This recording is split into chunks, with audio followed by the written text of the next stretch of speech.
자, 이번 시간에는요, 배관기능장 적산 문제풀이를 통해서 여러분들의 실전 시험에 임하실 때 어려움이 없도록 다양한 문제로 구성을 해봤습니다. 문제가 똑같지는 않겠지만 이런 훈련 과정을 통해서 실제 시험에서 임하듯이 문제를 한번 풀어보도록 하겠습니다.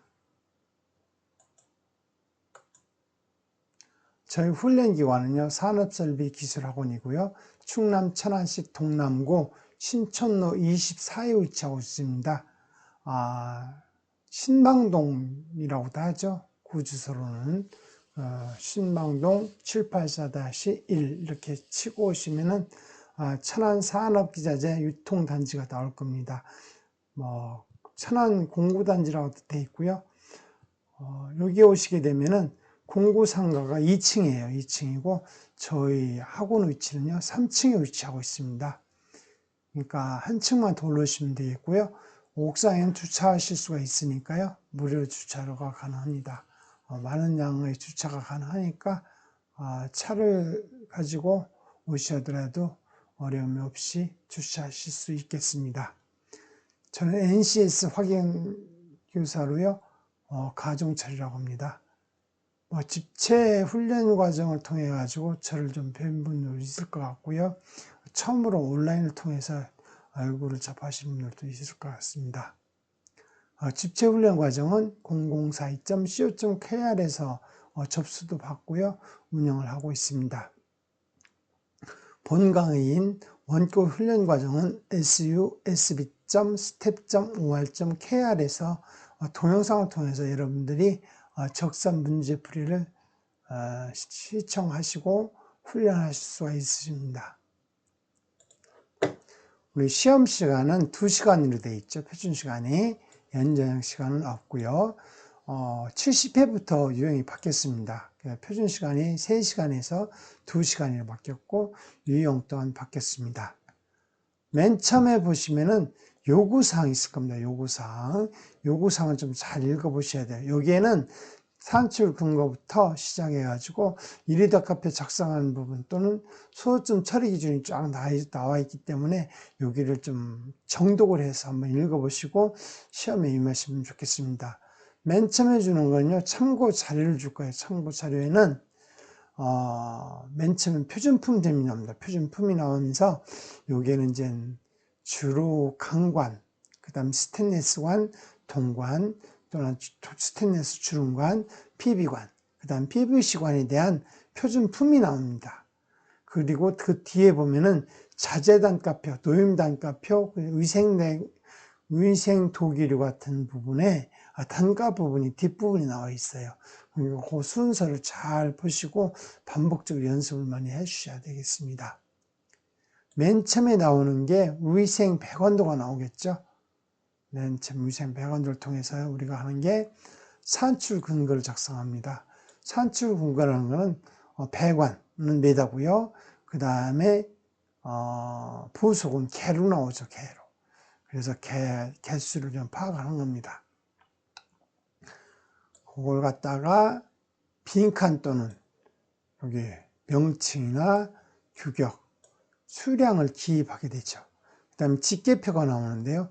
직계표에는 이제 관의 직계표가 있고요. 그 다음에 부속의 직계표가 있습니다. 그 다음에 노무위계 인력을 집계하는 직계표가 나오죠. 이렇게 세 가지가 나오는데요. 이거 직계표를 가지고 일의대가표를 작성합니다. 일의대가표에는 관의 일의대가표가 있죠. 강관, 스테인리스관, PB관, PVC관 이런 관에 대해서 일의대가표 작성하는 방법이 있고요. 그 다음에 용접 개소에 대한 게 있어요. 용접 개소. 용접은 주로 아크 용접이 있고 동용접이 있고요. 알곤 용접이 있죠. 이게 강관은 아크 용접이고요.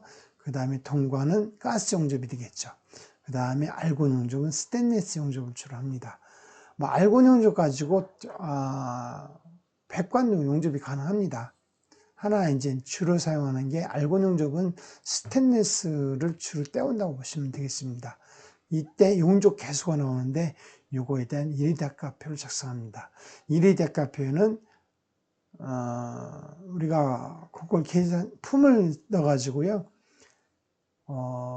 주로 재료비 단가, 그리고 농비 단가, 그 다음에 경비 단가를 지금 우리가 산출하기 위해서 인리대가표를 작성합니다. 이걸 근거로 내역서를 작성하게 되죠. 전과 좀 다른 부분이 인리대가표를 활용해서 내역서를 작성하는 부분이 좀 문제로 많이 출제될 수가 있습니다. 그 다음 내역서에는 직접 재료비하고 노무비가 있어요. 직접 노무비가 나오는데 우리가 지금까지는 69회까지는 내역서까지만 작성했어요. 그래서 직접 재료비하고 직접 노무비가 나왔기 때문에 실제 견적서 업무에는 좀 부족한 점이 많았습니다. 그래서 내역서에 재료비하고 그 다음에 노무비를 가지고 원가 계산서를 작성합니다. 그래서 원가 계산서에는 간접 재료비하고 간접 노무비가 좀 들어가게 되죠. 그래서 실제 원가 계산서까지 작성하면서 견적서에 포함하는 모든 내용이 들어가서 실무적산으로 좀 명칭이 좀 바뀐 부분이 있습니다. 원가 계산서에는 직접 재료비하고 직접 노무비가 제시가 될 거고요. 여기는 작업 부산물이라는 부분이 나올 겁니다. 그리고 나머지는 구성비에 따라서 있으니까 원가 계산을 하시면 되겠고요. 이때는 계산기 활용이 되게 중요합니다. 계산기는 0.09%가 계산이 되어줄 수 있도록 프로가 되어 있는 계산기를 좀 사용하시면 좋겠어요. 그래서 시험에 임할 수 있는 편하게 간편하게 사용하실 수 있는 계산기를 좀 준비하셔서 연습하고 그걸 가지고 시험에 임하시면 좀 많은 도움이 되실 거예요. 훨씬 좀 많은 도움이 될 거고요. 맨 처음에 나온 게 산출 근거 작성합니다.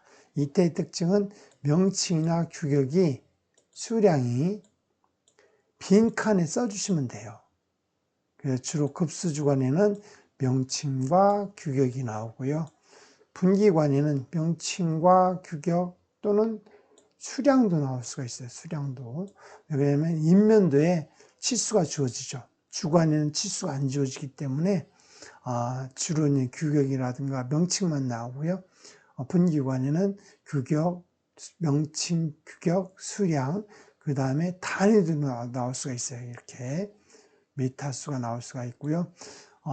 주로 관에는 메달을 표시하는 거고, 그 다음에 부속에는 개를 나오죠. 개가 나오게 됩니다. 분기관에서는 이런 특징적인 게 있어요. 급수주관 또는 수평관이라는 용어가 나올 겁니다. 그런 수평관과 슬래브 아래의 길이를 몇 미터를 한다 이렇게 나오는데 이거를 간단히 설명드리면요. 이렇게 슬라브라고 해요. 슬랩 또는 슬라브라고 하는데 이 부분은 1층의 천장이 되겠죠. 여기는 2층의 바닥이 되겠고요. 그래서 슬라브를 기준으로 해가지고 우리가 제시되는데 주로 배관이 입면들을 보면은 이런 식으로 되죠. 이런 식으로 되고 그 다음에 이렇게 해서 배관이 이렇게 꺾여지게 됩니다. 그 메인 주관이 이렇게 지나갈 거고요. 이걸 또 분기주관이라고도 해요. 관이 여러 개 있을 때는 주관, 분기주관, 이걸 분기관이라고 합니다. 입상관이라고도 하는데요. 그래서 명칭을 보면 이게 분기주관이 되는 거고요. 또는 수평관이라고 합니다.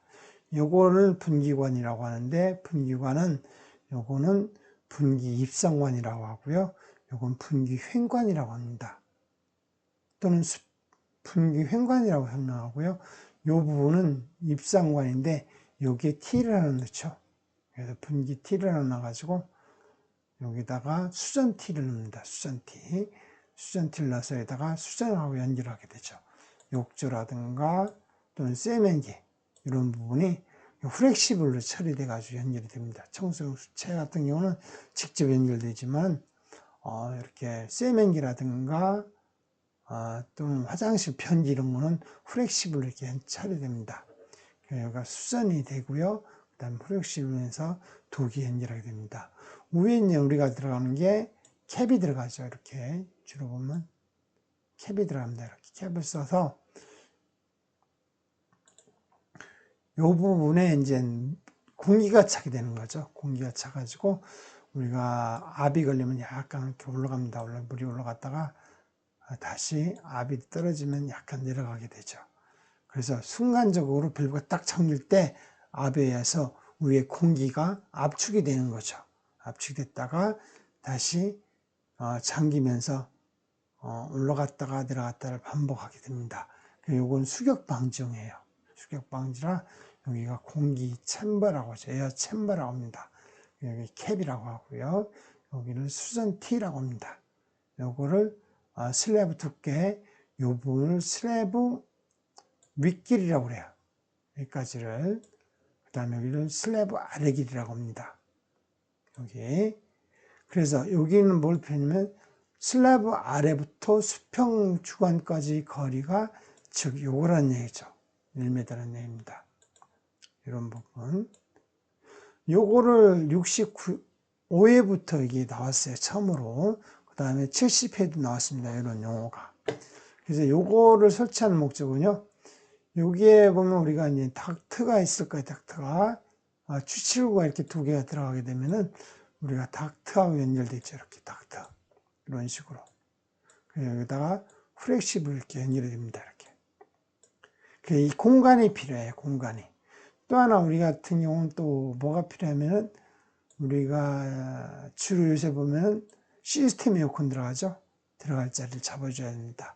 그 다음 여기는 뭐 소방 배관이라든가 스팀 배관 뭐 이런 부분이 들어갈 수가 있겠죠. 그래서 이런 공간 때문에 우리가 슬래브 아래 길이를 기준을 좀 잡아주고 있어요. 그래서 이런 부분에 대해서 나오기 때문에 한번 유심히 한번 살펴보시면 좋겠습니다. 뭐 따지고 보면 요 길이 계산해 주는 거죠. 대신 요 길이가 표시가 안 된다면 요 길이는 표시가 되겠죠. 그래서 여기 부분은 이제 우리가 제시가 될 거고요. 아니면은 요 도면에 표시가 될 수가 있고요. 그렇다면 여기 길이, 여기 길이, 여기 길이, 여기 길이가 계속 분기과에서 시험에 나올 수가 있겠죠. 이게 다 안 주어질 수는 없겠죠. 대신 요 길이가 주어진다면 요 길이를 구하시오라든가 또는 여기서부터 여기까지 길인데 요 길이가 주어지면서 요 길이를 묻는 문제 이렇게 분기관에서는 이렇게 나올 수가 있습니다.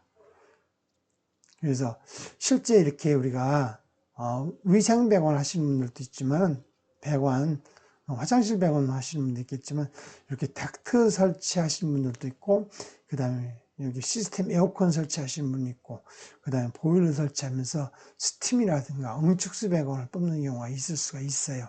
그래서 공사처가 각각 다르기 때문에 이 기준치를 제시하게 됩니다.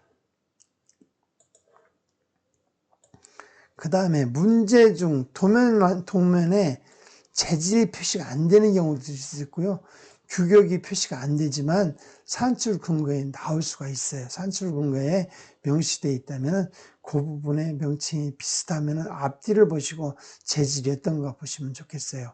그래서 지금은 전에는 백반만 나왔지만 지금 현재는 백관 이외에도 여러 가지 재질이 나오니까 백관하고 동관 연결할 때 무엇을 연결하는지 그런 것도 여러분들한테 지문으로 나올 수가 있습니다. 이때는 뭐예요? 백관과 통관은 이중금속이기 때문에 바로 연결하시게 되면 전위체에서 부식이 발생될 수가 있어요. 그렇기 때문에 이때는 뭐예요? 절연유연이나 절연 프렌즈를 사용합니다. 그게 강관 쪽에는 철 프렌즈가 들어가고요. 동관 쪽에는 절연 프렌즈가 이렇게 들어가면서 볼트 수량도, 너트 수량도 나올 수가 있어요. 왜 그냥 우리가 참고 자료를 보시면은 그런 내용이 들어 있습니다. 그렇다면 시험에 출제될 수 있는 가능성이 높다 하기 때문에 다양한 문제로 신유형 시험에는 산출 근거도 나올 수가 있어야 합니다. 그래서 우리가 철하고 예를 들어서 이경티에 백관 이경티에 우리가 프렌즈를 연결한다면 편립불이 들어가 있죠. 편립불이랑 한쪽 립불만 나와 있는 걸 뜻합니다. 그래서 철립불을 떼워서 프렌즈를 맞춰주고 그 다음에 동절연 프렌즈를 얹어주고 그 다음에 거다가 파이프를 연결해서 백원이 이어지는 경우가 있을 수 있습니다. 그렇기 때문에 꼭 도면에 표시가 안 돼 있다 하더라도 여러분들이 이거를 설계 변경하는 방법을 변경되는 부분을 보시고 시험에 임하시면 좋겠습니다. 그래서 원래 적산할 때 우리가 견적 넣을 때 설계 변경이 중간중간에 변경이 들어가는 경우가 많이 있을 수 있어요. 그렇기 때문에 굳이 뭐 도면에 표기 안 됐다고 해서 문제 못 풀 이유는 없습니다. 대신 산출 근거에 거기에 필요한 부속 명칭이 중간중간 들어가기 때문에 여러분들 푸시는데 좀 도움이 되려면은 설계 변경하시는 부분, 도면 배관 재질이 바뀌는 부분, 이런 부분도 검토돼야 될 부분이라고 봅니다.